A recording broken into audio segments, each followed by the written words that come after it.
Hello class. मैं पवन मिश्रा।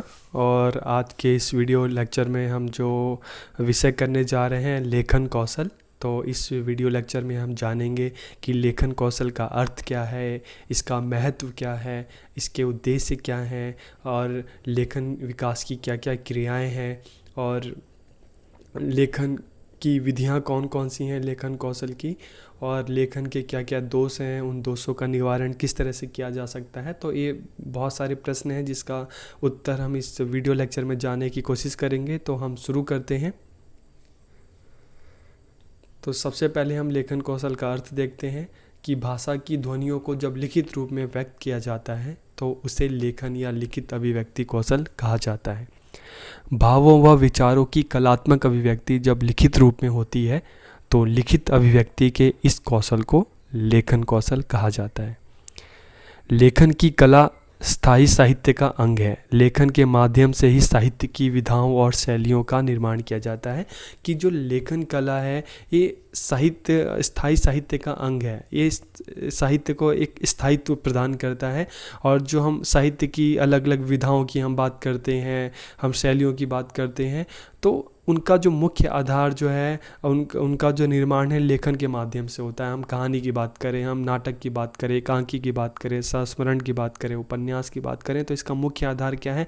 लेखन कौशल है। तो लेखन के माध्यम से ही साहित्य की विधाओं और शैलियों का निर्माण किया जाता है। और लेखन ही जो है जो साहित्य को एक स्थायित्व रूप प्रदान करता है और इसके द्वारा ही पीढ़ी दर पीढ़ी इसका हस्तांतरण किया जाता है। फिर लेखन कौशल की आवश्यकता और महत्व क्या है? तो विचारों को मूर्त रूप देना व सुरक्षित रखना लेखन के माध्यम से।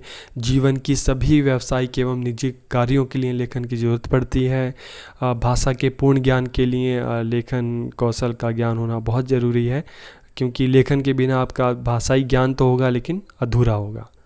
लेखन के बिना पाठ्य पुस्तक का कोई अस्तित्व नहीं है। बिल्कुल सही बात है कि पाठ्य पुस्तक अगर लेखन ही नहीं होगा, कोई लिखेगा ही नहीं, तो वो पुस्तक का कोई अस्तित्व ही नहीं रह जाता। सभ्यता व संस्कृति को संरक्षण प्रदान करता है लेखन जो है। सभ्यता संस्कृति जो है लिखित रूप में हम पीढ़ी दर पीढ़ी ये हस्तांतरित होते रहते हैं। तो सभ्यता व संस्कृति को संरक्षण प्रदान करने का एक मुख्य हम कह सकते हैं साधन है स्थायी लेखन कौशल। मौखिक भाषा की अपेक्षा अधिक प्रामाणिक है। कि हम सामान्य तौर पे हम देखते हैं कि मौखिक भाषा की अपेक्षा लिखित कौशल ज़्यादा प्रामाणिक माना जाता है। भाषा के रूप को स्थायित्व प्रदान करता है। कि जो लिपि है इनके द्वारा, लेखन के द्वारा भाषा को एक स्थायित्व रूप प्रदान किया जाता है। और जिन भाषा का कोई अपना लिखित रूप नहीं है वो भाषा भी काफ़ी फैली हैं, काफ़ी अव्यवस्थित हैं। तो लिखित जो लेखन कौशल है भाषा को एक व्यवस्थित रूप प्रदान करता है। सरकारी कार्यों का मुख्य आधार है। कि सरकारी कार्यों का मुख्य आधार क्या है? लेखन कौशल। ज्ञान अर्जन के लिए इसकी ज़रूरत पड़ती है। तो ज्ञान अर्जन का मुख्य आधार, क्योंकि लेखन के माध्यम से पुस्तकें लिखी जाती हैं, समाचार पत्र लिखे जाते हैं, अलग अलग मैगजीन लिखी जाती हैं और उसी को पढ़कर लोग ज्ञान ग्रहण करते हैं। तो ज्ञान अर्जन का मुख्य साधन है लेखन कौशल। अब लेखन कौशल के उद्देश्य क्या क्या हैं? लेखन सामग्री का सही तरीके से रख रखाव करना सिखाना। कि लेखन जो सामग्री का, चाहे हम पाठ्य पुस्तक की हम बात करें, कलम की बात करें, तो लेखन बच्चों को इस काबिल बनाना, इस योग्य बनाना, ये बताना कि जो लेखन सामग्री का सही तरीके से रख रखाव करें, उनका सम्मान करें। लिखते समय हाथ व आँख की गति का समन्वय करना सिखाना। कि लिखते समय हाथ और आँख की गति एक जैसी होनी चाहिए। ये नहीं कि आप हाथ चल रहा है, आप देख कहीं और रहे हैं, फिर लिख रहे हैं, टीवी की तरफ देख रहे हैं, मोबाइल देख रहे हैं, तो फिर आप सही से नहीं लिख पाएंगे। तो लिखते समय हाथ व आँख की गति का समन्वय करना सिखाना। देवनागरिक लिपि का ज्ञान प्रदान करना। कि बिना लिपि के ज्ञान के आपका लेखन अपने आप में अधूरा है। स्वच्छ और सुंदर लेख का अभ्यास कराना बच्चों से। विद्यार्थियों में सावधानी पूर्वक लिखने की आदत को विकसित करना। कि लिखते समय सावधानी रखें, कैसे लिखना है, कहीं कोई गलती ना करें, और गलती होती है तो उसको सुधार करने का अभ्यास करें। विराम चिन्हों का प्रयोग, सही प्रकार से विराम चिन्हों का प्रयोग करना सिखाना। अपने विचारों व भावों को प्रकट करने की योग्यता का विकास करना, कि बच्चों में इस तरह की योग्यता का विकास करना कि अपने विचारों भावों को लिखकर प्रकट कर सकें। नवीन शब्दावली का प्रयोग, कि लिखते समय नवीन शब्दावली का प्रयोग करें, नए अक्षरों को जानें, नए शब्दों को जानें और लिखते समय उनका प्रयोग करें। तो अब हम बात करते हैं लेखन संबंधी अशुद्धियाँ जो होती हैं, या इसको मात्राओं संबंधी अशुद्धियाँ भी कह सकते हैं, लेखन संबंधी अशुद्धियाँ भी कह सकते हैं। तो कौन कौन सी अशुद्धियाँ होती हैं? स्वर संबंधी अशुद्धियाँ होती हैं, व्यंजन संबंधी अशुद्धियाँ होती हैं, अनुस्वार संबंधी अशुद्धियाँ होती हैं, अनुनासिक संबंधी अशुद्धियाँ होती हैं, विसर्ग संबंधी अशुद्धियाँ होती हैं और मात्राओं संबंधी अशुद्धियाँ होती हैं।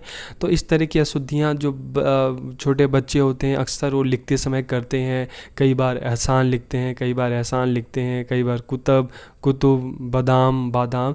व्यंजन में हम देखें तंबाकू, तंबाकू, शीतल, शीतल। तो इसमें सभी में दूसरा वाला सही है, पहला वाला गलत है। लेकिन आमतौर पे हम इस तरह की जो गलतियां देखते हैं कि बच्चे ही नहीं करते। जब इस तरह बचपन में गलती करेंगे बच्चे, लेकिन उनको कोई सिखाने वाला ना हो, तो ये गलती आगे तक चलती है।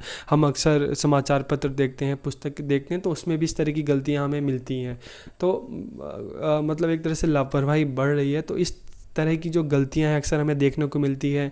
अनुस्वार, जैसे हम बात करते हैं, जिन शब्दों का उच्चारण करते समय हवा नाक से निकलती है उन्हें अनुस्वार कहते हैं, और जिन शब्दों का उच्चारण करते समय हवा नाक के साथ मुंह से भी निकलती है उन्हें अनुनासिक कहते हैं।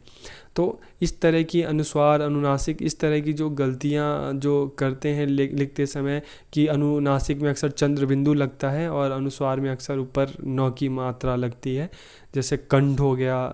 तो इस तरह से तो अनुस्वार संबंधी भी अशुद्धियाँ होती है, अनुनासिक संबंधी अशुद्धियाँ भी होती हैं, विसर्ग भी कई बार लगाना भूल जाते हैं बच्चे, और मात्राओं संबंधी अशुद्धियाँ, जैसे जन्माष्टमी होता है, जन्माष्टमी लिख देते हैं, साप्ताहिक नहीं होता, लेकिन साप्ताहिक लिखा जाता है जबकि वास्तव में साप्ताहिक होता है। तो इस तरह की जो गलतियाँ अक्सर देखने को मिलती हैं, वर्तनी की अशुद्धियाँ। तो वर्तनी की अशुद्धियाँ मतलब मात्राओं संबंधी जो गलतियाँ होती हैं भाषा में, तो उसे वर्तनी की अशुद्धियाँ कहा जाता है। तो अब लेखन के प्रकार कौन कौन से हैं? तो सुलेख, सुलेख का मतलब है सुंदर लेख, स्वच्छ लेख, साफ सुथरा लेख। तो अक्सर विद्यालय में जो शिक्षक होते हैं बच्चों को अक्सर घर के काम देते थे, छोटी कक्षाओं में आप सबको भी देते होंगे, कि एक पेज जाओ, एक पेज आप सुंदर से लिख के लाना, या गर्मियों की छुट्टियों में रोज़ एक एक पेज आप लिखने का अभ्यास करना, अपने लेख को सुंदर बनाना। तो सुलेख का मतलब सुंदर लेख। अनुलेख का मतलब अनुकरण के लिखना, अनुकरण करके लिखना, देख कर लिखना। तो चाहे आप पाठ्य पुस्तक में से देख के लिखो, या श्यामपट्ट पे आपके अध्यापक जो आपको प्रश्नों का उत्तर या जो भी करवा रहे हैं उसको देख के लिखो, तो उसे कहते हैं अनुलेख, अनुकरण करके या नकल करके लिखना। श्रुतलेख का मतलब होता है सुन कर लिखना, श्रुत मतलब सुनना, श्रुतलेख। तो अक्सर अध्यापक कई बार इस तरह से भी करवाते हैं कि वो बोलते हैं और बच्चा उसको सुनकर लिखता है, तो उसे श्रुतलेख कहते हैं। इसी तरह से हम बात करते हैं लिखित अभिव्यक्ति के विविध रूप कौन कौन से हैं। तो एक स्वतंत्र लेखन है, और इनका शिक्षण किस प्रकार से किया जा सकता है? तो स्वतंत्र लेखन, सृजनात्मक लेखन और निर्देशित लेखन। तो ये तीन तरह के लेखन होते हैं। अब हम जानने की कोशिश करते हैं कि इनमें क्या अंतर है, स्वतंत्र लेखन क्या है, सृजनात्मक लेखन क्या है और निर्देशित लेखन क्या है। तो स्वतंत्र लेखन देखते हैं कि स्वतंत्र लेखन वह लेखन है जिसमें लेखक अपने विचारों को स्वतंत्र रूप से बिना किसी व्यक्तिगत अथवा सामूहिक प्रभाव के लिखता है। इसमें लेखक के विचार सभी प्रकार से के बंधनों से बिल्कुल ही मुक्त होते हैं, उस पर किसी तरह का कोई दबाव नहीं होता और बिना दबाव के स्वतंत्र रूप से लिखता है लेखक द्वारा बिना किसी दबाव में आए लेखनी द्वारा, मतलब कलम के द्वारा कागज़ पर अपने विचारों को उतार देना ही स्वतंत्र लेखन है। मतलब इसमें किसी तरह का कोई दबाव नहीं होता। इसमें देश दुनिया से संबंधित विभिन्न विषयों को शामिल किया जाता है। जो देश दुनिया में जो घटनाएं चल रही होती हैं उससे संबंधित व्यक्ति विचार, उससे संबंधित जो उनके विचार होते हैं उसको स्वतंत्र रूप से लिखने की कोशिश करता। अक्सर हम देखते हैं जो प्रसिद्ध व्यक्ति होते हैं इसके लिए अपना ब्लॉग भी बनाते हैं, उस पर भी अपने विचार लिखते रहते हैं। इसमें हम अधिक खुले और ईमानदार हो जाते हैं। इसमें लेखक को आलोचना का डर नहीं होता, क्योंकि आप बिल्कुल निष्पक्ष रूप से लिख रहे हैं, आप किसी की वाहवाही नहीं कर रहे, किसी की चमचागिरी नहीं कर रहे, आप बिल्कुल स्वतंत्र रूप से जब आप लिख रहे हैं तो आपको किसी चीज़ का कोई डर भी नहीं होता। इसके अंतर्गत समाचार पत्र, पत्रिकाएँ, ब्लॉग, लेख, जीवन वृत्तांत आदि आ सकते हैं। इसका निर्माण बाहर घटने वाली घटना के परिणाम स्वरूप होता है। तो स्वतंत्र लेखन का संबंध विचारों से होता है, और बाहरी जगत में जो घटनाएं घट रही होती हैं उस पर हमारे जो अपने विचार होते हैं, उसको जब हम बिना किसी दबाव में हम लिखते हैं तो उसे स्वतंत्र लेखन कहते हैं। इसके बाद हम सृजनात्मक लेखन की बात करते हैं। तो सृजनात्मक, जिस तरह से स्वतंत्र लेखन बाहर दुनिया में हो रही घटनाओं से संबंधित जो हमारे विचार होते हैं तो उसके बारे में लिखते हैं। तो सृजनात्मक लेखन में ये जो विचार जो होते हैं बाहरी दुनिया में नहीं, बल्कि हमारे अंतः मन में जो विचार उत्पन्न होते हैं, जो भाव होते हैं, उस आधार पर हम जो अपने भावों को व्यक्त करते हैं तो उसको सृजनात्मक लेखन कहते हैं। तो दिल के भावों को शब्दों द्वारा सजा देना ही सृजनात्मक लेखन है। यह लेखन की वह प्रक्रिया है जिसमें कभी कल्पनाओं की ऊंची उड़ान होती है तो कभी गहरी डुबकी भी होती है। कवि की कल्पना से लिखी हुई कविता सृजन है। इसके अंतर्गत कल्पनाओं की गहराइयों में जो हृदय ने कहा वही लिखा जाता है। जैसे आपने एक गाना भी सुना होगा, जितने भी इस तरह के बॉलीवुड में आप जो गाना सुनते हो सभी सृजनात्मक लेखन का ही एक परिणाम है। जैसे सागर की गहराई से गहरा है अपना ये प्यार, तो इसमें कल्पनाओं की कितनी गहराई कि सागर की अपनी जो प्यार की जो गहराई है उसको सागर की गहराई से जोड़ दिया। तो इसमें कल्पना की क्या है, एक ऊंची उड़ान है। तो इसके अंतर्गत कल्पनाओं की गहराइयों में जो हृदय ने कहा है वही लिखा जाता है। इसमें भावों के साथ कोई समझौता अथवा मेल भाव नहीं किया जाता। यह भाव किसी बंधन में बंधे नहीं होते, बिल्कुल, बल्कि सभी बंधनों से ये मुक्त होते हैं भाव। तो कोई शेर, कोई गज़ल, कोई कविता जो दिल की गहराइयों में स्वयं जन्म ले वो सृजनात्मक लेखन है। तो सृजनात्मक लेखन में विचारों की अभिव्यक्ति ना होकर भावों की अभिव्यक्ति होती है। तो स्वतंत्र लेखन का संबंध भाव विचारों से है, बाहरी दुनिया से है। तो सृजनात्मक लेखन का संबंध हमारे भावों से है, हमारे अंतर्मन की दुनिया से है। इसका निर्माण बाहर घटने वाली घटना ना होकर दिल के भीतर होने वाली घटना के परिणाम स्वरूप होता है, जो सहज ही हृदय से उमड़कर बाहर की ओर आ जाता है। फिर निर्देशित लेखन, तो नाम से ही पता चला है निर्देश, किसी के निर्देश पे जो हम लिखते हैं। तो निर्देशित लेखन से अभिप्राय लेखन की उस प्रक्रिया से है जो किसी के निर्देश पर आधारित होती है। इसमें लिखने वाले को पहले से ही पता रहता है कि उसे क्या लिखना है, किस विषय पे लिखना है और किसके लिए लिखना है। जैसे किसी लेखक द्वारा किसी निर्देशक के कहने पर किसी विज्ञापन, फिल्म या सीरियल की कहानी लिखना, विद्यार्थी द्वारा शिक्षक के कहने पर किसी विषय को अपनी कॉपी में लिखना। यदि आपको लिखने का शौक़ है तो आप अपने प्रयास या प्रशिक्षण द्वारा निर्देशित लेखन सीखकर इसमें कुशलता प्राप्त कर सकते हैं। तो अक्सर जो गाना लिखते हैं, जो फिल्म लिखते हैं, नाटक लिखते हैं, तो निर्देशित लेखन ही उनका आधार होता है, जो उनकी रोजी रोटी का ही मुख्य आधार होता है। इसके लिए ज़रूरी है कि हमें भाषा और विषय के बारे में अच्छी जानकारी हो। फिर हम लेखन योग्यता का विकास की लेखन योग्यता का विकास किस प्रकार से हो सकता है।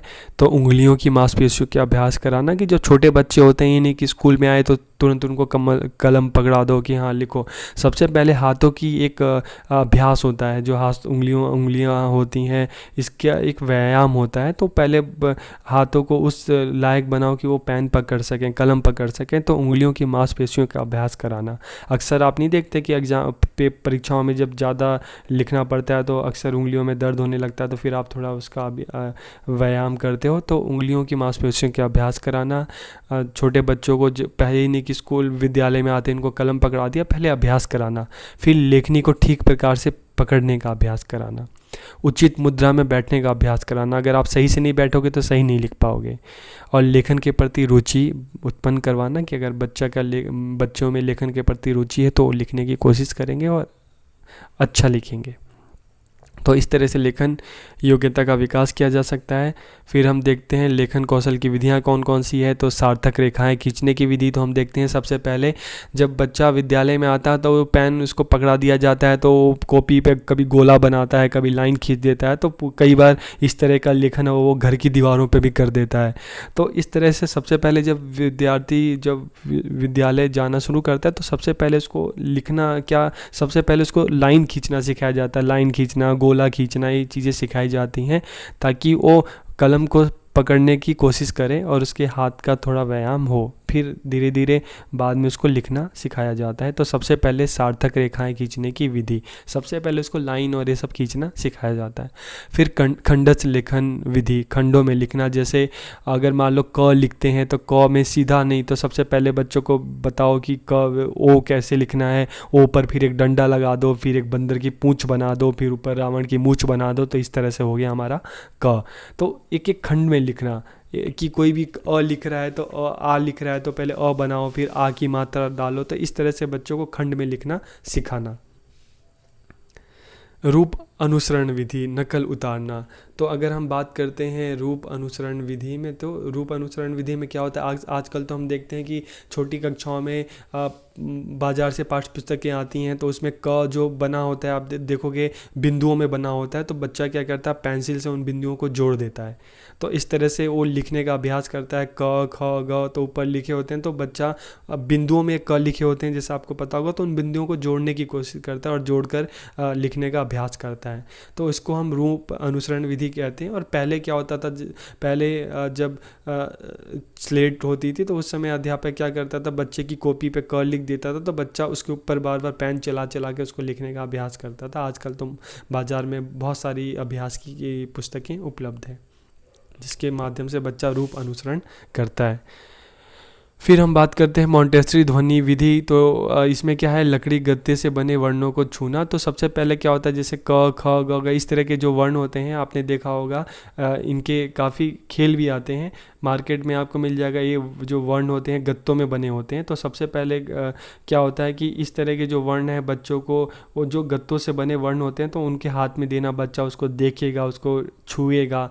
तो उसके बाद फिर पहले देखेगा, छुएगा और उसके बाद फिर उसको लिखने की कोशिश करेगा। तो सबसे पहले वर्णों को देखेगा, उसको छुएगा और फिर बाद में क्या करता है, कई बार तो क्या करते हैं बच्चे कि उन वर्णों को अपनी कॉपी के ऊपर रखते हैं और उसको पेंसिल से ऊपर, जैसे क का वर्ण है, गत्ता है, तो उस पर क के चारों तरफ पेंसिल चलाते हैं तो उससे क्या होता है कि क लिख देते हैं आराम से। तो पहले तो उन गत्तों के जो वर्ण होते हैं उनके चारों तरफ पेंसिल चला के लिखना सीखते हैं और धीरे धीरे जब अभ्यास होते हैं तो बिना गत्तों की सहायता के सीधा ही क ख ग घ लिखना सीख लेते हैं।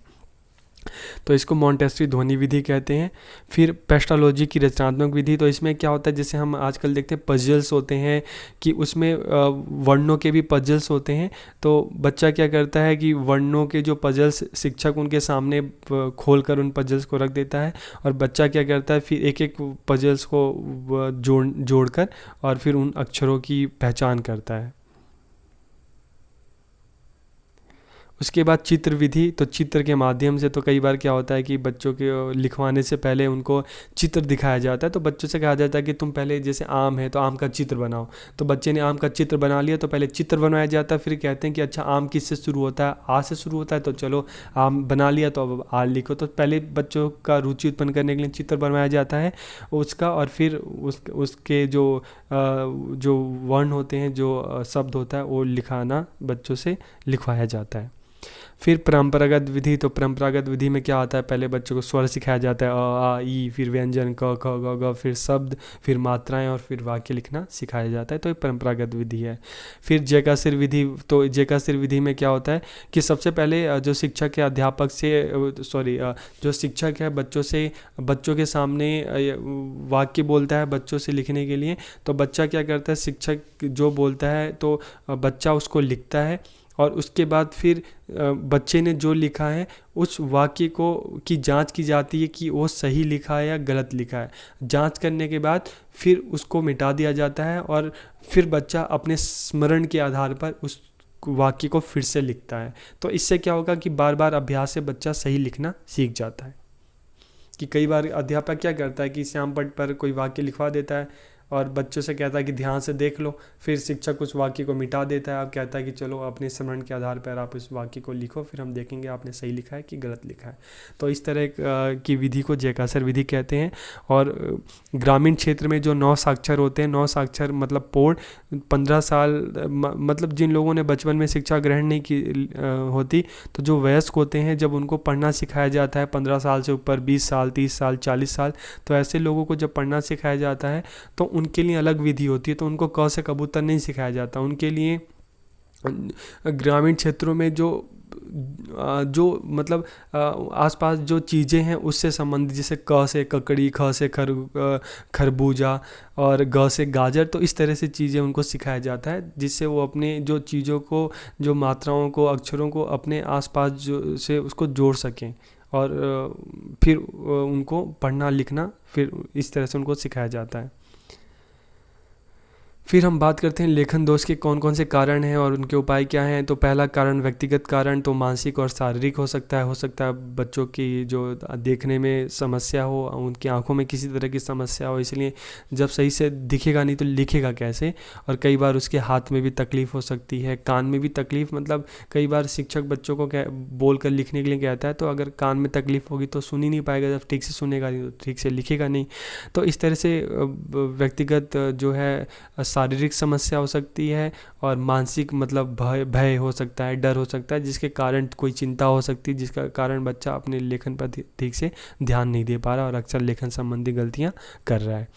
फिर स्वभावगत कारण, ध्यान न देना, आलस, इस तरह के भी कारण होते हैं कि बच्चा लेखन पर जब ध्यान नहीं देगा, उसको आलस है, उसको अपने लेख को सुधारने की कोशिश नहीं कर रहा, तब भी इस तरह के लेखन दोष हो सकते हैं। और सामाजिक कारण, क्षेत्रीयता की, कई बार हम देखते हैं कि हिंदी भाषा जो क्षेत्र हैं काफ़ी 9 राज्यों में हिंदी भाषा बोली जाती है, तो उस पर क्षेत्रीयता का प्रभाव पड़ता है। जैसे हरियाणा में देखते हैं पानी को पानी बोलते हैं, तो इस तरह से क्षेत्रीय प्रभाव के कारण भी लेखन में इस तरह के दोष आ जाते हैं। हम जैसा बोलेंगे वैसा लिखेंगे, तो गलत बोलेंगे तो गलत लिखेंगे।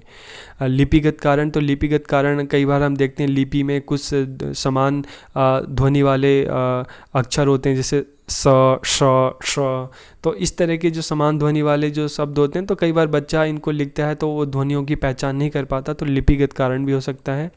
व्याकरणिक कारण, तो व्याकरणिक नियमों का भी ज्ञान होना बहुत ज़रूरी है। अगर व्याकरणिक नियमों का ज्ञान नहीं है तो अक्सर बच्चा लिखते समय इस तरह की गलती करता है, जैसे संज्ञा, सर्वनाम, और इसके अलावा विशेषण है, कई बार एक वचन बहुवचन में गलतियां करता है, स्त्रीलिंग पुल्लिंग में गलतियां करता है। तो व्याकरणिक अगर ज्ञान नहीं होगा बच्चों को तो इस तरह की गलतियां होंगी।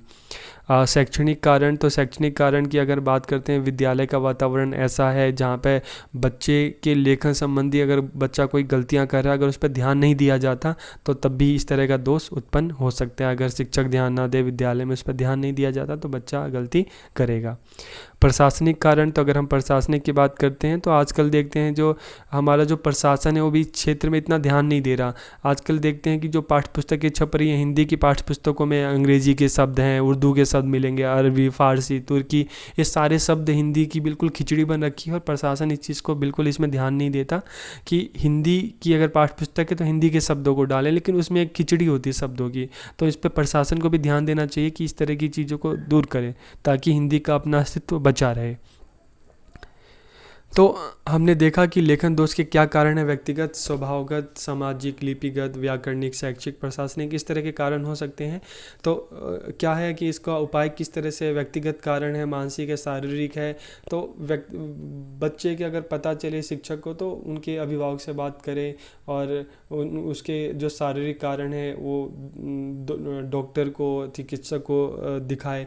मानसिक कारण है तो अगर बच्चे की भय चिंता है तो माता पिता और शिक्षक दोनों को मिलकर उस भय चिंता को दूर करने का प्रयास करना चाहिए। स्वभावगत है तो बच्चों को ध्यान देना चाहिए, अगर ध्यान देंगे तो इस तरह की गलती नहीं होगी। सामाजिक कारण है तो इसमें जागरूक किया जाए बच्चों को, शिक्षक द्वारा जागरूक किया जाए कि देखो अगर मान लो पानी को पानी बोल रहे हैं लेकिन सही जो है वास्तविक है पानी है, तो हमें पानी बोलना चाहिए, पानी लिखना चाहिए, तो इस तरह से जागरूक करना है। लिपिगत कारण है तो लिपि का बच्चों को अभ्यास कराना चाहिए कि स, श, इन चीज़ में अभ्यास कराना कराना चाहिए कि कब स आता है, कब श आता है। तो इस तरह का अभ्यास, व्याकरणिक नियमों का ज्ञान कराना चाहिए।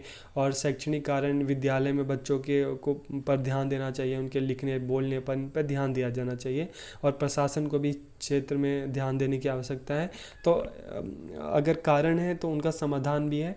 तो सही प्रकार से ध्यान देकर, उचित कदम उठाकर, और जो शिक्षक हैं, अभिभावक हैं, बच्चे हैं, जब सब मिलकर काम करेंगे, प्रशासन भी साथ में काम करेगा, तो इस तरह के जो दोष हैं, लेखन संबंधी जो दोष हैं, उसको दूर किया जा सकता है। तो आज के इस वीडियो लेक्चर में इतना ही। आप सबका बहुत बहुत धन्यवाद।